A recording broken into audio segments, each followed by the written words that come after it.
ভারতবর্ষের গণতন্ত্রের কালো অধ্যায় চলছে, এমনই অভিমত প্রকাশ করলেন বিরোধী দলনেতা প্রাক্তন সাংসদ তথা বর্তমান বিধায়ক সিপিআইএমের অন্যতম লড়াকু নেতা জিতেন্দ্র চৌধুরী। এই মন্তব্য করে আজ তীব্র প্রতিবাদে গর্জে উঠল রাজ্যের সিপিআইএম দল। সিপিআইএম আজ আগরতলার রাজধানীর রাজপথ কাঁপিয়ে বিরোধী দলের প্রায় 146 জন সাংসদকে সংসদ থেকে বহিষ্কার করে দেওয়ার প্রতিবাদে আজ সিপিআইএম গর্জে উঠল। সিপিআইএম নেতা জিতেন্দ্র চৌধুরী বলেন, সামনেই লোকসভা নির্বাচন ঘনিয়ে আসছে, আর সেই কারণে বিরোধীদের রাজনৈতিক মেরুদণ্ড ভেঙে দিতে একের পর এক কৌশল তৈরি করছে অনৈতিকভাবে কেন্দ্রের মোদী সরকার।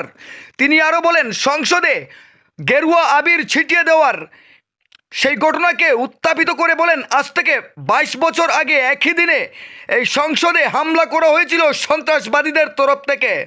যদিও সেই একই দিনে 22 বছর পর সংসদে ঢুকে বিজেপিরই এক সমর্থক নাকি গেরুয়া আবির ছিটিয়ে দিয়েছেন, আর সেই গেরুয়া আবির ছিটিয়ে দেওয়ার ঘটনাকে প্রতিবাদ করায় বিরোধী দলের 146 জন সাংসদকে সংসদ থেকে বহিষ্কৃত করার ঘোষণা দিয়েছে কেন্দ্রের মোদী সরকার।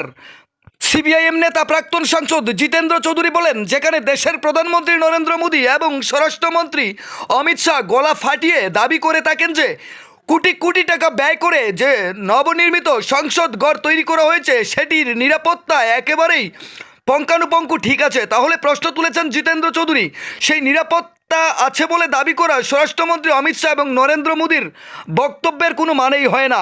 কি করে এত বড় নিরাপত্তার বেষ্টনী ভেঙে সংসদে ঢুকে গেরুয়া আবির ছিটাতে পারে? আর তার প্রতিবাদ করার কারণে সংসদদের বহিষ্কার করা একেবারেই অনৈতিক এবং ভারতবর্ষের রাজনৈতিক কলঙ্কময় অধ্যায়, গণতন্ত্র হরণ, এ ধরনের নানা যুক্তি উত্থাপন করে জিতেন্দ্র চৌধুরী কড়া ভাষায় আক্রমণ করেছেন কেন্দ্রের মোদী সরকারকে। কি বলেছেন প্রাক্তন সাংসদ তথা সিপিআইএম রাজ্য সম্পাদক বর্তমান বিধায়ক জিতেন্দ্র চৌধুরী শোনাবো এক নজরে আপনাদের। আগরতলা থেকে রাকেশ দাসের রিপোর্ট, লাল শক্তি নিউজ। এই অধিবেশন চলাকালীন সময়েতে আজ থেকে 22 বছর আগে সংসদে সন্ত্রাসবাদীদের হামলা হয়েছিল। এমন এই দিনে আমাদের দেশের যে নতুন সংসদ বাড়ি 20,000 কোটি টাকার বেশি টাকা খরচ করে নির্মাণ করা হয়েছে, যেটা সম্পর্কে আমাদের দেশের প্রধানমন্ত্রী, স্বরাষ্ট্রমন্ত্রী এবং শাসক দল গর্ব করে বলছেন,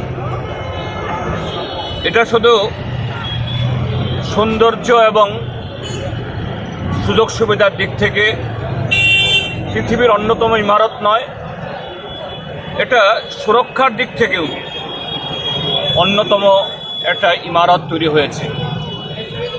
আর সেই ইমারতেই আক্রান্ত হওয়ার 22 বছরের একই দিনে দুজন যুবক, একজন বিজেপি সাংসদের তার সুপারিশ বলে সেই সংসদ ভবনে ঢুকে লাফ দিয়ে লোকসভার যে ভেতরে কক্ষের ভেতর নেমে সেখানে হলুদ রং ছড়িয়েছেন। এই যে ঘটনা, এটা আগামী দিন যে ভারতীয় সংসদের বা সাংসদদের প্রধানমন্ত্রী থেকে শুরু করে সকল অংশে নিরাপত্তার জন্য যে একটা বিরাট ত্রুটি, এটা প্রমাণ করল।